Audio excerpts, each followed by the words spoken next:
Hey guys, I'm really excited today. I want to talk about our Renn brand. So again, we have 3 different brands under the Southland Trailer umbrella. So we have Renn, Royal, and the Southland Trailer models. So with the Renn style, I always refer to that technology, and I definitely want to explain the key features and benefits that Renn brings in from a commercial side, and we bring those down into our Southland brand and into our Royal brands. But today we have Mark with us. He is our Renn specialist, and he's going to go through key benefits with us today. So behind us is the Renn SL1700 Pup. So here we have a 2026 model of our SL1700 G2S, which is a Generation 2 gravel pup, triaxle air ride. It's a single wall gravel pup that's kind of been gaining some market traction for us, and we're happy to profile it and look through it. So starting here, we partner with vendors that are very supportive to us and have a lot of industry experience, and makes our jobs a lot easier. So here we have a SAF Holland. It's a Pintelai here, yeah. That we use, that is a connection point for all gravel trucks in the industry.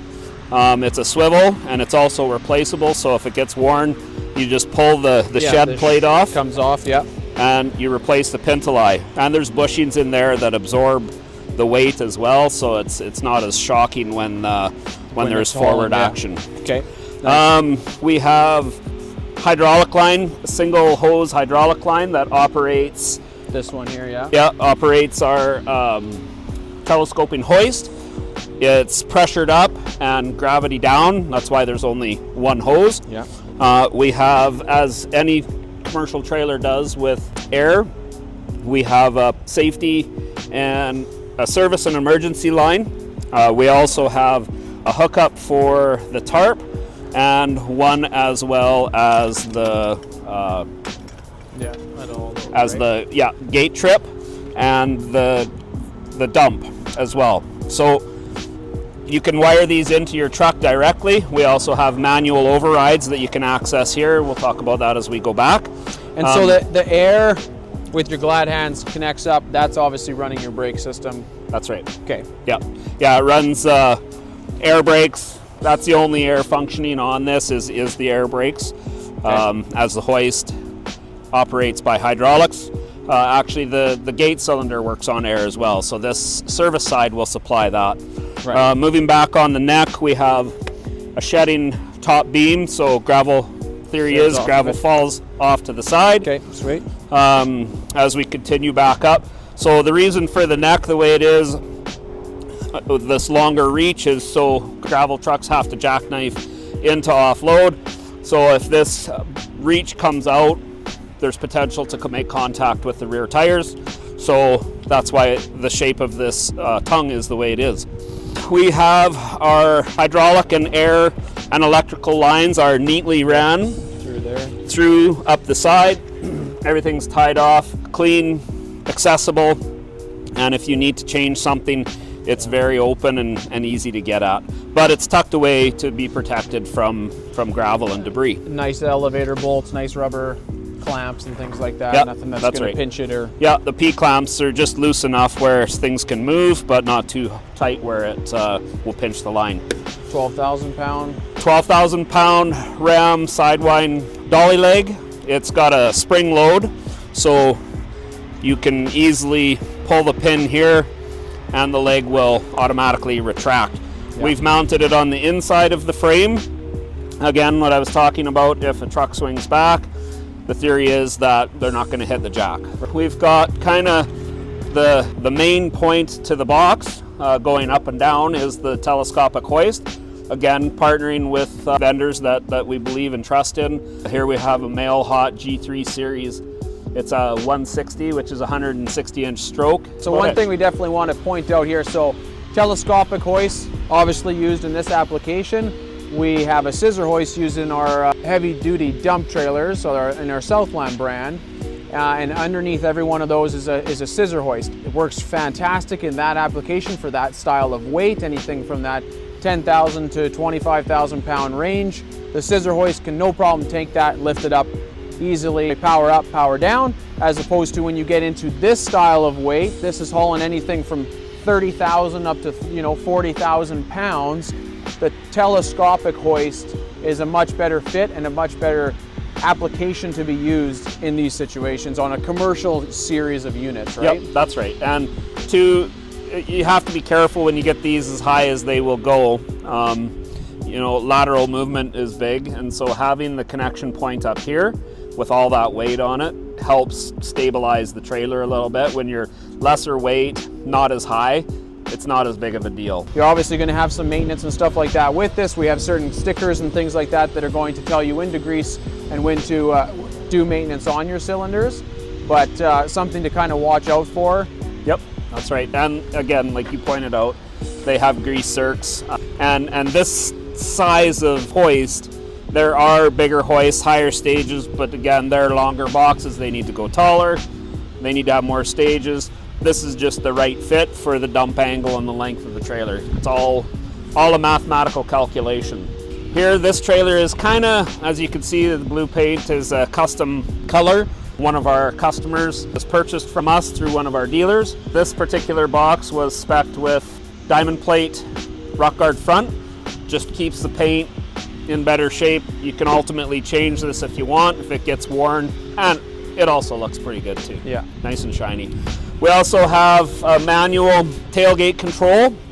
So if you don't have it hooked up through your truck with the switch on the dash to trip your tailgate, you can come back here and trip your tailgate. Okay. So as I mentioned earlier, this is a G2S, which is our generation 2, which essentially means it's a single wall design made with 3/16 inch Hardox 450 material. It's a abrasion resistant wear plate, so it is made to withstand more impact and more rubbing from aggregate, rocks, whatever it is that you're hauling. And doing so, you can go with a single wall. It's a lot more sturdy and capable. So that's the overall design. It's still a square body interior. It has a formed floor up the sides about 10 inches, matching up with a single wall interior. Right, so again, taking that commercial technology, bringing it down from what we know in this industry into our heavy duty dump trailers and all of our dump trailer line on the Southland Trailers line. The single wall sidewall design, the same kind of concept into our walls on the dump trailers. And then underneath here, there's a whole sill design. So if we brought this box up, you'll see two sills running down the whole way for its strength and integrity.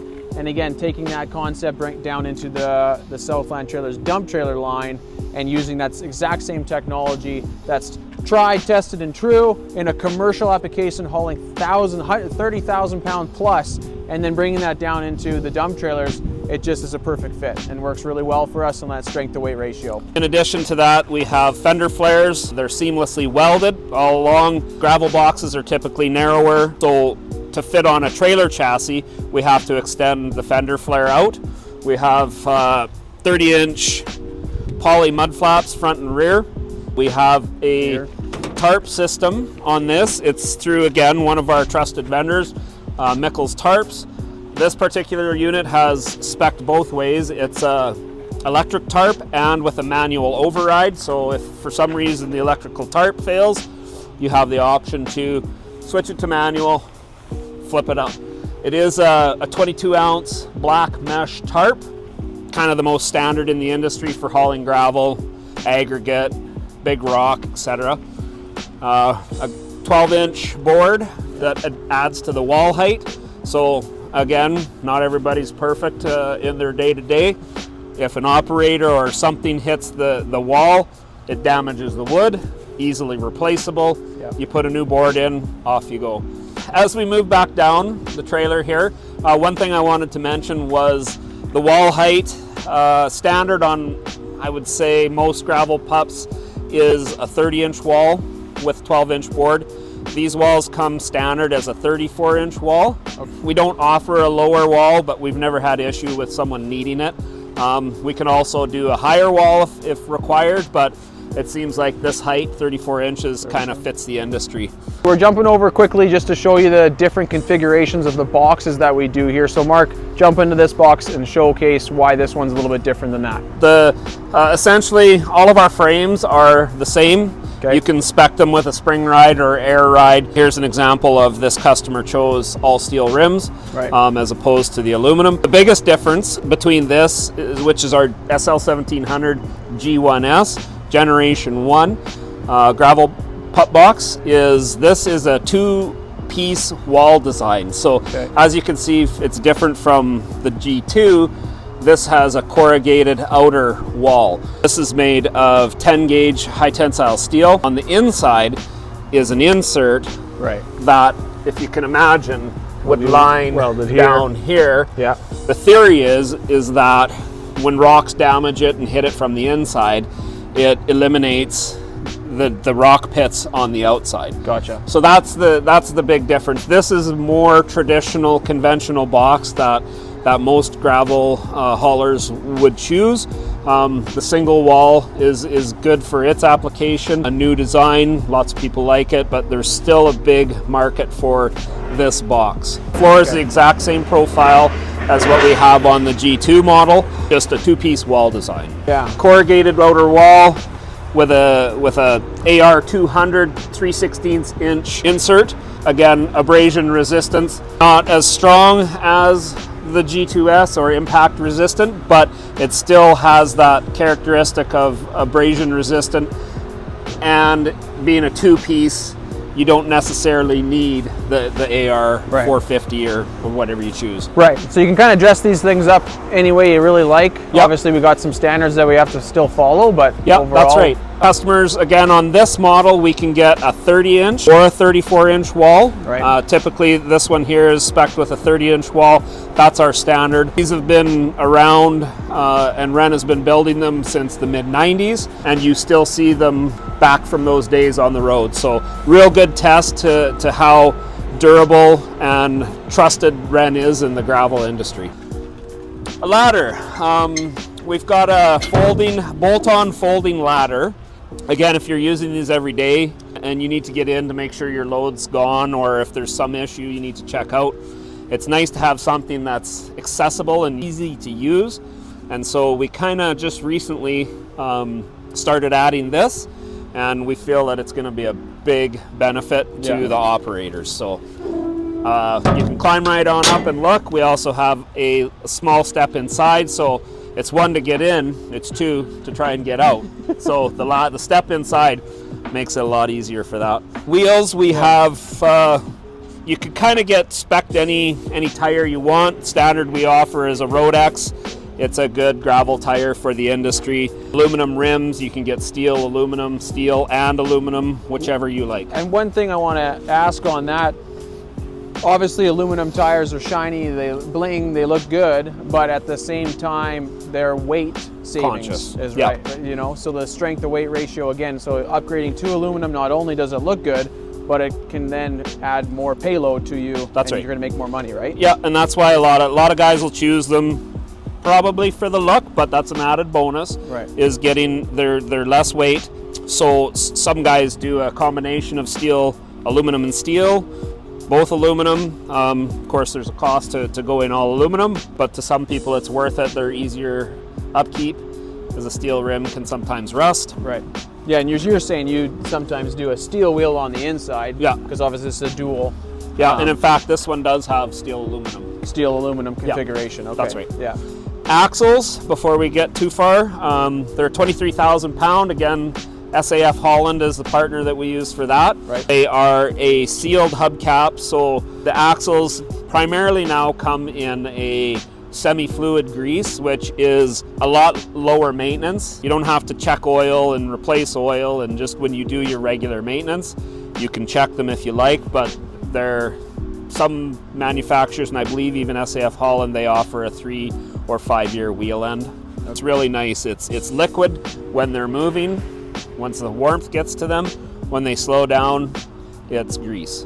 Real neat technology. And if you've ever had a wheel seal go, it makes an absolute mess. If it's a teaspoon of oil, it looks ugly. Yeah. This way you don't have that problem. Coming back, I just wanted to double check. We got the ABS and an ABS light here. Just educate, what is that for? So ABS stands for anti-lock braking system. So if you apply the brakes just like on your vehicles, the trailer senses that and will create a non-skid environment, so you can control the trailer if it's icy out and needing. We have tailgate. This particular unit was spec'd with what we call containment latches. With the containment latches, you can get just the latches. It also comes with a P-style seal that's industrial adhered to the edge, outer edge. Yeah. This thing will hold water with it the way it is. So it's kind of containment seal on the back end. Yeah, you can haul water. If you're hauling livestock or animals or contaminated anything. Yes, it's not leaking out. There's certain rules and regulations that need to be followed when hauling that stuff. That's right. That's what a containment seal would do for you. Yep, and in oil and gas in particular, sometimes they haul contaminated soil, and these are the perfect trailer for that job because they're sealed tight, and it can go to the recycling or refuse facility and be taken care of properly there. In addition, we have spreader chains, so if you need to meter product coming out of the gate, you can set your spreader chains through these hooks. Again, they're all continuously welded for great strength and protect from rusting issues. You can meter the load coming out, whether it's this far or this far apart. Tailgate latches operated by either from the cab of the truck, if you have that pre-wired in, or the manual trip valve. The cylinder is located right there underneath the box, so accessible to change because sometimes they do go. Again, there's another solenoid there that you can also control it with if you have to. Hardocks we partner on with the single wall to create that strength and rigidity that we need. Anti-sail brackets on the front. Mud flap brackets, so you don't have your mud flap floating into your tire. Again, damages it. Here's a visual on our electric motor for the tarp. Again, provided to us by Mickles Industries. One thing I definitely want to touch on, it's a custom blue paint color. We get our paint from PPG. We'll dive into kind of why we do that and the process behind it. We'll blast the trailer. The whole trailer gets blasted, so it will accept the primer and the paint. We start with an epoxy primer. We layer that on. Once that's done and dried, we'll add the PPG top coat, which is a two-part process, and it just ends up coming out looking like this. We're quite happy with how it works, and it's durable, lasts quite a long time, and it also, PPG, if there is any issues, PPG has a great warranty. They'll always take care of us and ultimately the end user, so it's a real good partnership to have with PPG. I want to bring you down. We're going to take a look at the VIN sticker. Before I kick it over to Mark, our dry weight is what it's saying is around 12,700 pounds. And with the triple axle, what does that kind of give us for a hauling capacity? Yeah, so these trailers, GVWR is 21,000 kgs total capacity. The tear weight is around 12,500 pounds, as you said. Those specs are kind of standard. It is a 17-foot box, which yields about a 15 and a half cubic yards of material that can be put in, which at the end of the day gets the job done with a lot of material hauled in one shot. So thanks everybody for watching how we do things a little bit differently on the Renn side of things, how we use that technology on the Renn brand, the commercial brand, bring it over into our other brands and models of trailers, and really make the whole universe of trailers work together. Mark, how do they find more information on this, or a certified dealer? Yeah, we have dealers throughout Alberta. We have one located in southern, central, and northern Alberta, so best way to find them is go to our website, southlandtrailers.com, and you can use the map, find the dealer that's closest to you, and you can get your hands on one of these. Nice, perfect, all right, thanks everybody.